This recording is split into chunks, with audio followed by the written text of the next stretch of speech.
I want to tell you about the one time I found a crate full of radioactive body parts in the desert. Alright gents, story time, because why not? After high school, I didn't really have a lot going on in my life. I was trying to save up for college, but I didn't really know what to study. I was into electronics, but not in a do it professionally forever kind of way.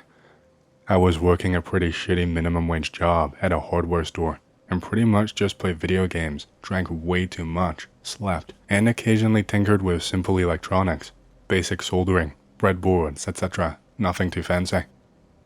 This was kind of in the earlier days of the internet, late 90s to early 20aughts, but I did have a computer that was running Windows 95 that could connect to the internet. Since I was up all night every night, it worked out, because no one was making calls that could interrupt my internet access at 2 in the morning. Yes, I am that old. Anyway, back then, it seemed like there were forums of all shapes and sizes for every single possible subject. I guess people were just excited to talk about stuff across the internet. It was a lot more novel. I floated around a few classics, like Something Awful and TOTSE, and a couple of others that died forever ago. I hung out around ones for hobbies, like electronics, but also DIY chemistry, fossil hunting, etc., and games. One of these sleepless nights, I came across a discussion regarding DIY Geiger counters and Geiger counter kits, which was kind of interesting. After looking for a while, I eventually decided to order one of the cheaper ones that were being discussed. I figure it would be fun to put together, and then maybe I could see how radioactive the desert was. Getting a little off track, I'm not going to go too far into details about where I was at the time, because I do not want to get into trouble. Basically, I trespassed on government property, though it was entirely accidental. I will just say that there were some old, like 1950s to 1970s, nuclear reactors way out in the sagebrush, and I'm gonna leave it at that. Anyway, it arrives a few weeks later, after I basically forgotten all about it and put it together. I guess the way the Geiger counter works is that there is a tube filled with neon, and when radiation enters the tube, it shaves off electrons from the atoms that make up the neon, and they trip the gauge in the speaker, which is kind of cool. It was only like 5 or 5:30, so I decided to go outside and see if I could pick up anything, maybe find a chunk of uranium or something.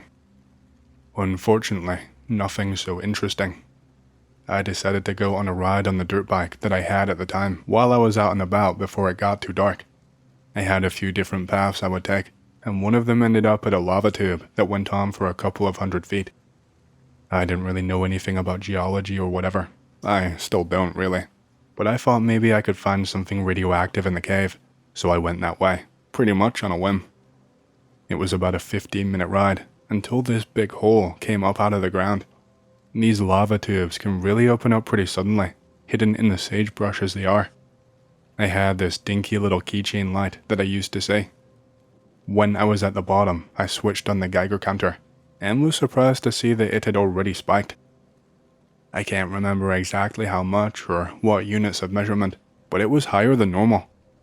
The needle climbed steadily as I neared the end of the tube, but I could not see anything out of the ordinary, just your average lava rocks and empty beer bottles. I went back up and decided to follow the direction the tube went on the surface, and the gauge climbed just as it had before.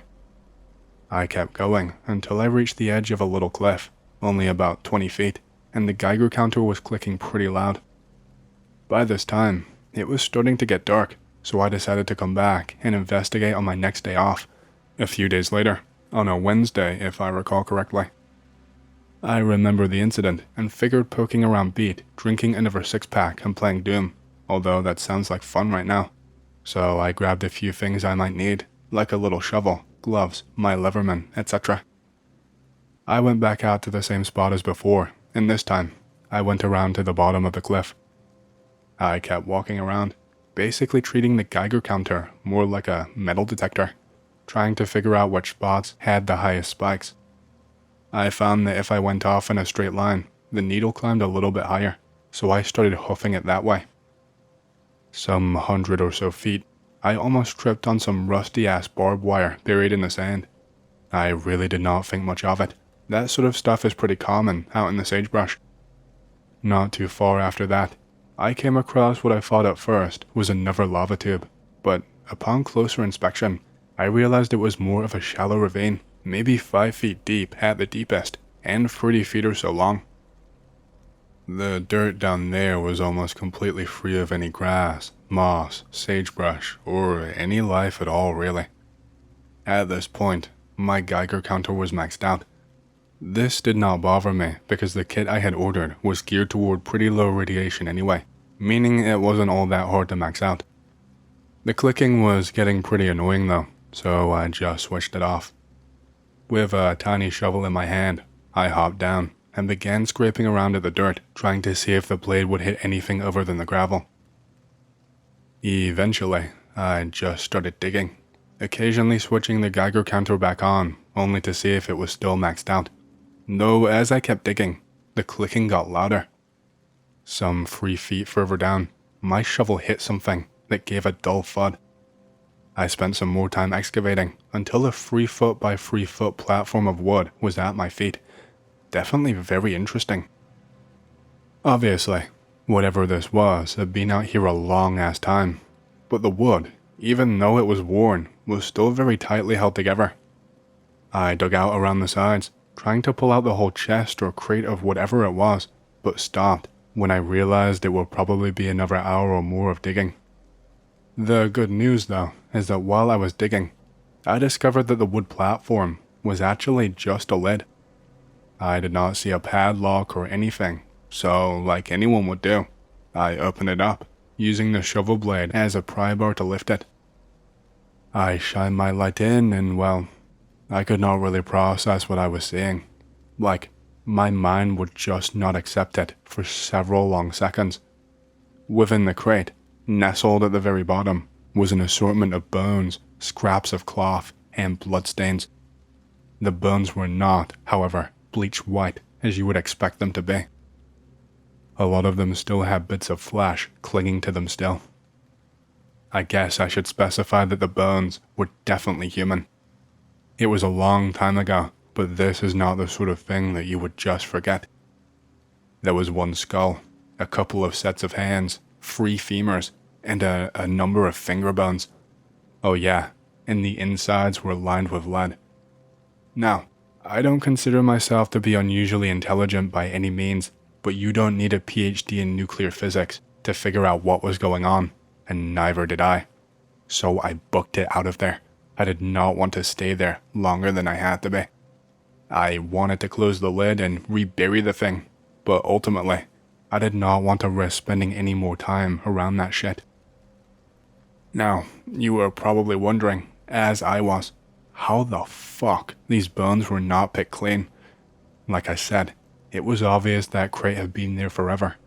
Well, a little bit later on, after doing some research, I learned that radiation in incredibly high doses, like Chernobyl-level doses, sterilizes flesh and dramatically slows down the decomposition process. I have no idea why those remains were buried out there like that. I have no idea what went down.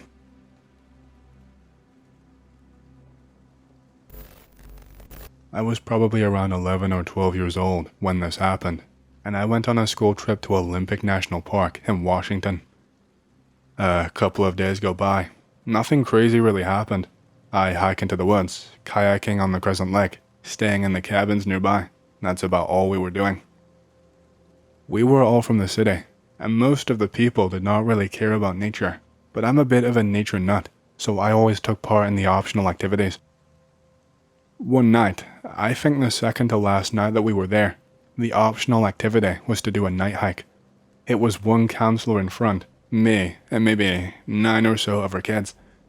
This was just a simple little walk into the forest along some of the trails around the cabins and visitor center. We were all given headlamps. Then as the hike went on, the counselor had us turn them off slowly so that our eyes could acclimate to the dark. The night was beautiful, and the stars really shine out there, so we had enough ambient light that walking on the path was no issue at all. On the hike, I dropped back. I love being alone in nature in the dark, and was tired of hearing the clomping of the other kids and them talking and chatting to each other. I was just slowly meandering along the path since it was just a loop, and I was not worried. I was just at such a sense of peace and reverence for the stars and the trees. While looking around, my eyes came across something that caught my attention immediately. I could see these two deep, painfully red orbs, maybe 20, maybe 50, maybe even 100 feet away. I'm not really good with distance. I mean, this red was like nothing I've ever seen before in my life, and I hope to never see again. Hell, man, I'm tearing up just remembering it. The red was like if you took a ruby and darkened it to the point that it was nearly purple and black, and yet it still emanated light. Kind of like the pic on screen right now, like a deep, bloody red. Truly, I could not emphasize just how much these red eyes painfully bored deep into me and through me.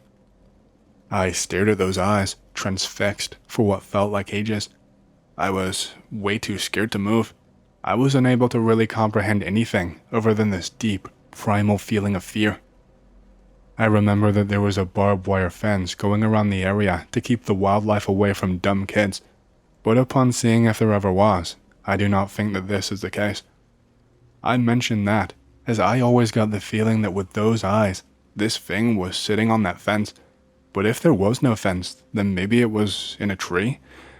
It must have been a good 10 to 15 feet off of the ground, so it was either in a tree or insanely tall.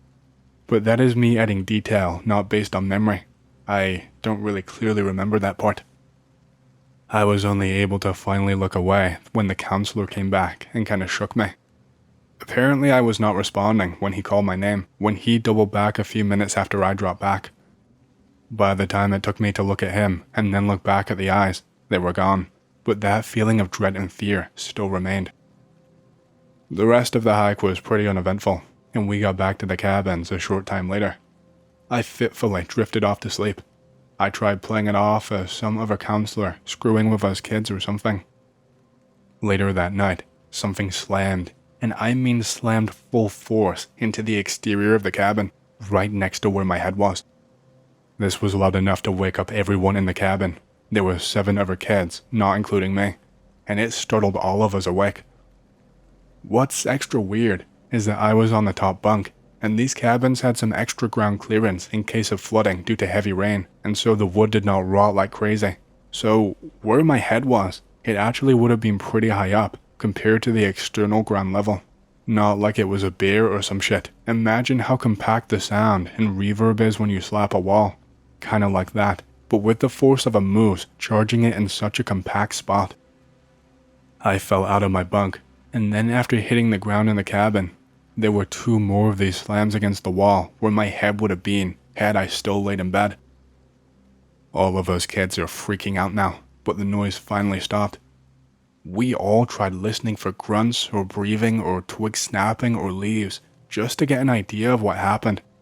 While scary, a bear sighting would have at least been cool and been a reasonable-ish answer. No such luck. No further sounds happened, and the air inside the cabin felt still and sticky. We could barely even hear each other breathe. We were trying to listen so hard. I slowly got back into the bed, trying not to freak out, but deep down inside I knew. I just knew it was what I saw in the forest. Nothing more happened that trip, thankfully, but every time I remember those eyes, I tear up. Okay, just be warned, my story is a camping story.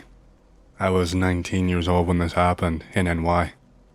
My cousin's wedding is on June 1st in Ohio, even though she's from New York too.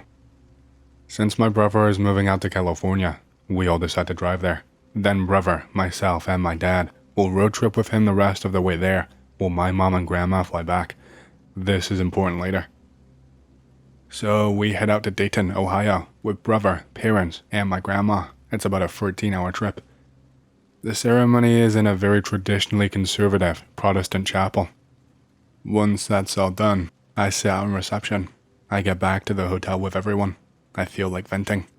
My brother and I hash out the BS in the room before we go and mingle. I actually find another cousin our age. She's 22. My brother is 24, who agrees with us. We go swimming, bro, me and her, and younger cousins. adopted siblings of the bride whom we've known for years too. We all hit it off. We decide to do something tomorrow night before we leave. Dawn of the second day. The next day, the new couple has already left for the honeymoon, despite huge storms having knocked down mad shit on the I-75 and 45 yesterday. Without them, most of the guests have left, but there is a good bunch still left. We are staying one more night and leaving at late night the next day. Our new cousin friend, I will call her Mackenzie. Her mother is our aunt's sister, so we're cousins of the bride on the opposite sides of her parentage. Her family is staying one more night too. Mike is the brother of the bride. We've always known him. He's staying too with his girlfriend. I will call her Brie. The best man, I will call him Brian. He's cool too. So myself, Bro, Mackenzie, Mike, Brie, and Brian all decide to go and do something. I bring up how my brother, dad, and I packed a tent, a huge one, since we will be camping along the way to LA. Brian, having grown up outside Dayton, recommends a camping site about 8 miles away. Screw it, we camping now. It takes an hour to get ready. Mike and Brie go on a food and beer run. We meet up an hour and a half later, all ready. We take 2 cars. I use the GPS. Turns out it's actually like 25 miles away. Brian's just like, lol, my bad guys. The storm has not left yet, but it's receded for now. However, we all agree it will be exciting, and the campgrounds are forested anyway, so good cover. Have to pass a couple of downed limbs on the road anyway. When we finally arrive, it's about 4 p.m. Brian remembered hearing the place had gone modern a couple of years back, with bathhouses and central Wi-Fi hotspot near the entrance gate. Turns out they just put some tent platforms in the more popular spots. Whatever. We drive the car a ways into the woods and pick a spot. We pitch the 10-man tent, told you it was huge, and prepare a fire to light later from an old rock circle. At about 5:30 or so, we break out the ground beef and I start making hamburgers for the post grill. Then nothing happens for a good while, just grilling, talking, drinking. It's the nighttime of the second day. The fire is stoked when it gets dark around 8:30. At one point, Mike goes out to pee in the woods. Brian gets up to go with him, since Mike was normally a dry partier, but had down 4 or so. Everyone has a phone, and most of each other's numbers, so it's all cool. A few minutes later, Mike comes back. He says that Brian had to pee as well, so he's a little bit behind him. We asked Mike why he had brought back such a stench. I literally use the word stench, you know, when it's not just a smell, like it's really strong and pungent. It's kind of like a burnt wallpaper stink, but like a really incessant burning. I recognize the smell from a house fire that we put out during a Mississippi youth group home building trip a long time ago. Mike says he's been smelling it from the start. A few minutes later, we hear Brian walking back, but only because everyone is silent. It's early summer, so there aren't any crackly dry leaves to go on, just slightly damp dirt and a few green leaves. Out of nowhere, as Brian comes back out from the nearby trees, he says, "No, it's out here with us." All of our heads turn to him, but he is rummaging through his bag, facing away from us. I can't see too well, but it looks like he is on his phone. My first thought is he is on the line with someone back at the hotel, telling them we brought something with us. He turns around. He has no phone, not in his hands or otherwise. He checks our faces. He looks to me. "You find it?" What? "The lantern." Because it wasn't in the tent." "Brian, what the hell are you talking about?" "You were just in the tent looking for your electric lantern." I hold up the plastic survivalist lantern I got for Christmas last year. It's been next to me the whole time. My paper plate has been resting on it. I give him a very suspicious look. He says, "I could have sworn I heard you ask, 'Brian, lantern,' when I came back and you were in the tent." Everybody stares at him. Then we look one by one at the tent. I hold up my mag light. It's the legit 10-inch, weighs like 2 pounds, a handout from my dad's PR firm client company, the kind you see cops wield during first shift patrols. I shine the light on the tent. Of course we can't see anything, it's a thick canvas. My bro gets up, walks a wide circle around the tent, and then picks up a stone. Mike chooses this moment to shout, "Hello?" And my bro gives him this, "Really? Look." He chucks the rock at the side of the tent. Once we hear the sound of it hitting the fabric, we hear a screech. A real screech. All of us just jump up. We're like, what the fuck? At the same time, the tent leaps towards us. We do a double jump of sorts. There is this rushing noise, like the wind we've been hearing for the past 2 days. Something hits a tree behind the tent. A low bowing limb rustles a bunch. Bree has been muttering, oh my god, oh my god. This continues while the tent flops and sort of deflates down in the front as it folds to the ground, half-heartedly slumping. Bro immediately and provocatively breaks the ice. What the fuck? Okay, let's sit in one car and maybe call the hotel folks. We all pile into the Camry, all 6 of us, since nobody wants to hide under a tarp in the truck bed of the F-150. I realize the car smells really clean, like fresh air. Didn't we just come from fresh air? Not really. That burning paint stinking had permeated everything in the area except the car interior. Bro is in the driver's seat, myself and Mackenzie in the passenger seat, everybody else is in the back. We are somewhat sideways on top of one another, kind of crammed, myself underneath. I ask someone to pass me the mag light, and then I realize it is still outside. We left it there. Bro, Mike, and Brian is staring outside their respective windows.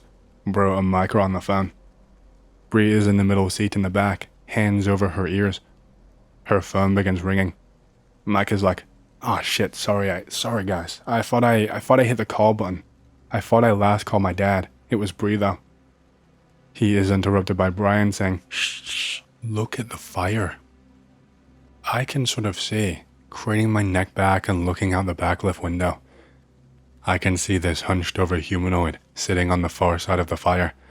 I can't make out a face through the brightness though. We sit and watch, near silent, for several minutes. The fire is dimming. The thing is still there. It's this dull, silverish color, but it's kind of splotchy. Most worryingly, it's way too thin for normal human proportions. I've been doing some rudimentary figure sketches lately. The thighs are way too stringy, beyond normal ratios, and the forearms are strangely thickened. It has no hands. The arm just slims down into 4 or maybe 5 or 6 long fingers. Staring at our visitor's face, I zone out and lose focus on peripherals as I concentrate on where its eyes would be. I realize in a little while that I have been making eye contact as my irises accommodate to this field of vision. Its eyes then drift slowly to the side. Its body follows the eyes.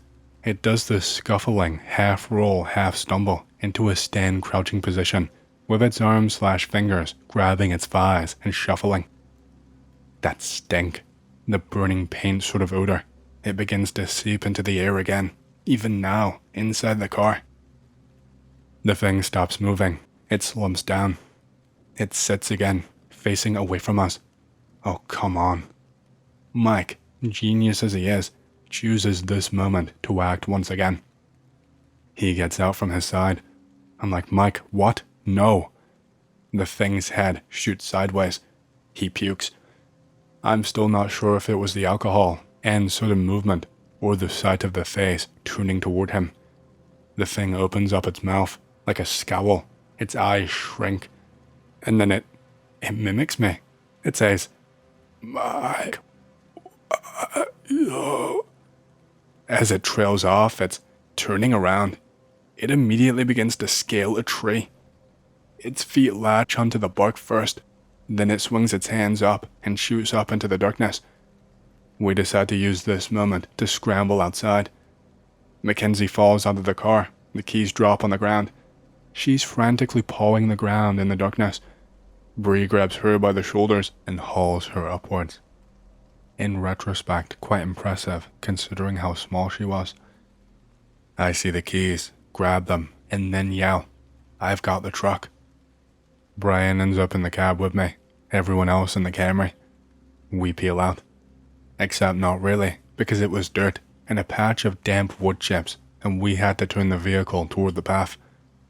The truck seems really loud after all of the silent watching. but not as loud as the visitors' cries. Brian is looking back the whole time, making sure the Camry is behind us. It takes seemingly forever to follow the trail back toward the gates. We keep freaking out, imagining I will see the thing on the side of the road or clinging to a tree branch.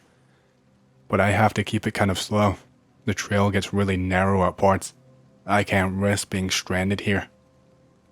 The Camry keeps honking. After they told me they were doing it for multiple reasons, because we were moving slowly, because they wanted to scare the thing away, and because they wanted to let us know that they were still behind us. We reach the gate and the watchman booth.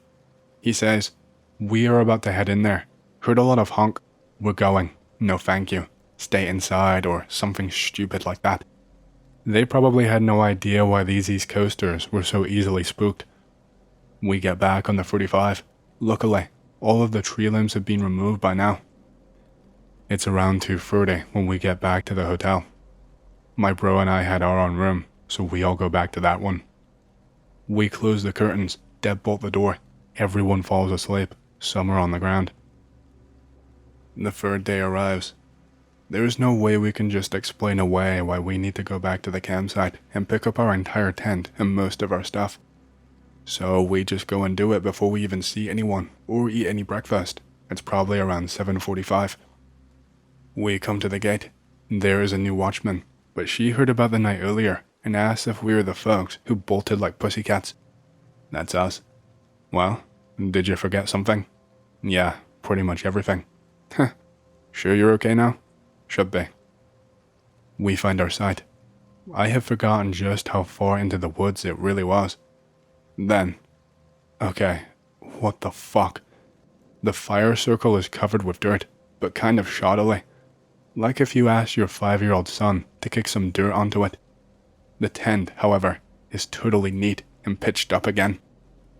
One of the poles is broken, replaced with a long thin branch and nailed through with a thinner, sharpened stick, tied off with strings or strips of bark. Our stuff is neatly arranged into piles. We pick it up, non-specifically. Then Breen notices that all of our belongings have their own piles for each and every person. I approach the fire. I smell that strong paint fire stench. Same thing with the tent. We leave it. Before we reach the hotel, we stop off at a Dunkin' Donuts. We just play it off like we were really craving some nice saturated fats after a night of roughing it. There were a few questions about the site, the price, the tent. I easily field them. Then later my brother and I tell my dad about the tent. He's perplexed and kind of pissed off, but kind of relieved when I reveal that we donated it to the campgrounds after we woke up to a skunk spraying the outside walls. We didn't need a 10-man tent anyway. It took up a lot of valuable trunk space, and we can buy a 4-man on our road trip. Just glad we did not throw it out and waste it, or leave it for them to clean it up. And anyway, that's about the extent of my story. I don't even really know what we saw that night. This happened to me when I was around 6 or 7 years old. I was just visiting my cousins in the countryside of Michoacan, Mexico. Whenever we would go over there, my brother and my cousins and I would go hiking to the hills and forests very early in the morning and be back before the sun went down. This one time we're about 2 kilometers deep into the forest. Everything is just green and brown all around. Out of the corner of my eye, I actually spot something. It looks like a medieval tower made completely out of stones. It's probably around 9 meters tall in total and has a small tree growing on the side of it. It also has a small hole for an entry. It's about 2 feet wide and pretty tall. It does not have any windows or holes besides the entrance. The hole looks pitch black. Every single tree around it is taller than the tower and really, really crooked. I tell my cousins, I want to get inside. They all tell me not to. I hear them because they know more than me about the zone, but I still didn't really know why. I say, why don't we compromise? Why don't we come back tomorrow with a flashlight and then we will see inside of it? They all agree. We head back home. The next day, we head into the woods again with them because I wanted to see the tower one more time. We get to the place where we saw it last. Nothing is there anymore. There is just a patch of dirt in the middle of the crooked trees and nothing else at all. We all head back for the day. No one spoke a word about that incident the next week that I was there.